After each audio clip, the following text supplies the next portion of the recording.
Hello friend, this is Sadil Chaudhary and welcome to my channel The Battleborn Sadil.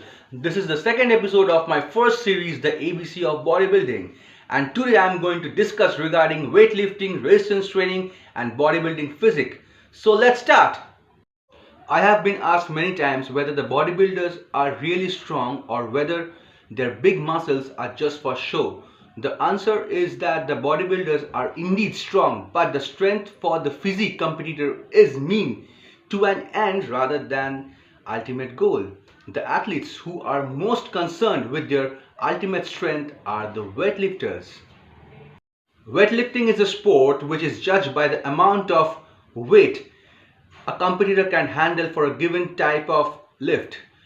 Over the course of history, there have been two types of strength training and weightlifting competitions. Today, there are two basic type of recognized competition in weightlifting. Number one, Olympic lifting, which is involved clean and jerk and snatch, and powerlifting, which involves with the three events: the deadlift, the bench press and the squat. Nowadays, weightlifters do a lot of bodybuilding training. That is, they work on balance development of their overall muscle group. But the primary goal is the strength training. This is even more true for the power lifter than the Olympic lifter because their lifts involve a lot less of techniques, timing and coordination, and are designed to be more specific test of the strength and power. The major differences program between a weightlifting strength training and bodybuilding is the lifter works in a much lower rep range, while a bodybuilder use less weight and do high repetition sets. Weightlifters are training to do one rep in maximum competition. So they frequently pile on weights in their workout to do triple reps, double reps or single reps, and to prepare them for handling poundage in a meet. There are other sports in which athletes develop big muscles, but bodybuilding is all about maximum aesthetic development of the entire physique. The ideal bodybuilding physique would look like something like this, with wide shoulder, back tapering down into tight waist and legs proper proportion into the torso, big shapely and the proportionate muscular development with full muscular tapering down into the small joints. Every body part develop including such areas like rear delt, lower back, abdominals, forearms and cuffs, and a good muscular definition and muscle separation. Of course, there is no such thing perfect in athlete in any kind of sports. Athletes always have strength and weakness. In bodybuilding, all of us who have competed in the sport have had weak points that we strove to overcome with the specific kind of training and posing techniques. Nature makes some physique better than others, but more ideally proportionate, more responsive to training. In past years, there have been competitors like Frank Zane who had beautiful aesthetics and was a master poser, but who many thought lacked the mass and density and they would like to see in a champion. Franco Colombo, who won Mr. Olympia in spite being much shorter than you would ever think would possible in a champion to competing at that level, and Dorian Yates, who won Mr. Olympia deservingly, but he has been continuously criticized by some of being too much thick and blocky, lacking the overall aesthetics and the athlete look that the bodybuilding ought to be about. It seems strange that having too much of muscle can be a drawback, but although bodybuilding is all about big muscle, it can be a disadvantage to be too mesomorphic with a thick muscular rather than aesthetic tapering ones. Many seemingly massive bodybuilders actually have fairly small skeletal joints, which helps to give more muscle with more aesthetic shapes.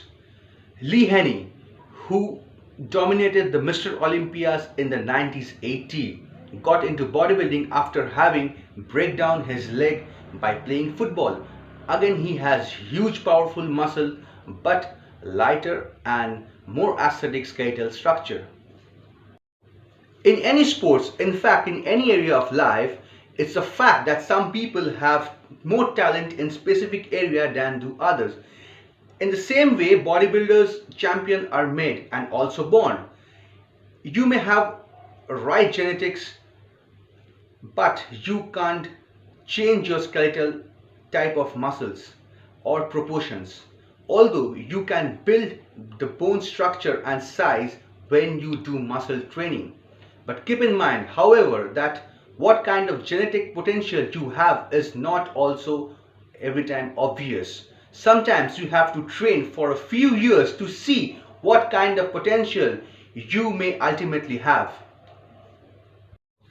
But whatever your genetics, the kind of training you do is what influences the type of muscular development you achieve. To be really a good bodybuilder, you need to create muscle shape that is happen when you train every part of muscle group and every angle, so that the entire muscle is stimulated and every possible to hit the muscle fiber which is involved.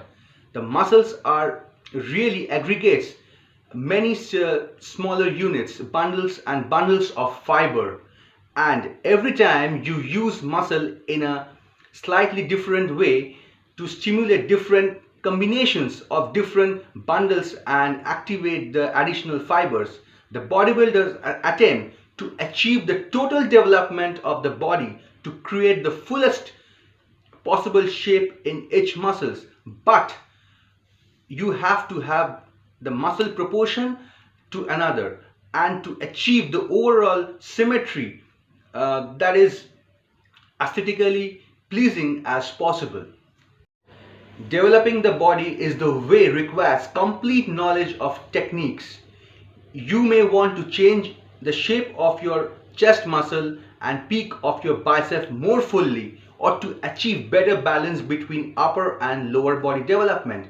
But this result do not come about by accident. So the best bodybuilders are those who know how their muscle tissue works and how to train actually affects the body and what sort of techniques led to specific results. So friends, hope you like this video, and if you like this video, please subscribe my channel and press the bell icon to get the notification. And I'm coming back with some new topics very soon. Till now, have a great day, stay healthy, stay better and stay positive. Thank you. Goodbye.